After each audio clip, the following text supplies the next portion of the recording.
CA बन्न कति समय लाग्छ र कहाँबाट स्टार्ट गर्ने?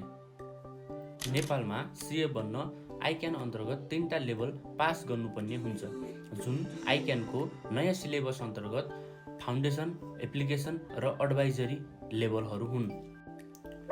फाउन्डेसनमा 4 पेपर र 6 महिनाको हुन्छ, एप्लिकेसन 6 पेपर र 9 महिनाको हुन्छ भने फाइनल अथवा एडभाइजरी लेभल चाहिँ 3 वर्षको 6वटा पेपर हुन्छ।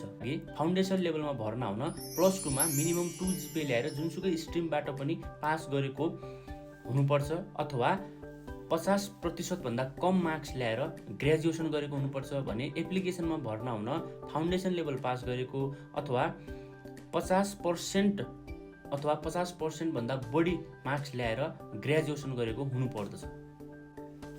यो पुरा प्रोसेसमा नर्मल्ली 4.5 देखि 5 वर्षको समय लाग्न सक्छ, तर रियल्ली चाहिँ धेरैलाई अलि बढी समय पनि लाग्न सक्छ। सीए कोर्स कम्पेरिटिभली अलि गाह्रो छ, तर सही स्ट्र्याटेजी र कन्सिस्टेन्सी भयो भने पोसिबल पक्कै छ।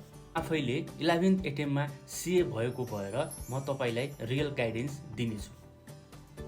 म नेक्स्ट भिडियोमा सीए बन्न कति खर्च लाग्छ र कति अर्निङ एक्सपेक्ट गर्न सकिन्छ भन्ने बारेमा भन्नेछु।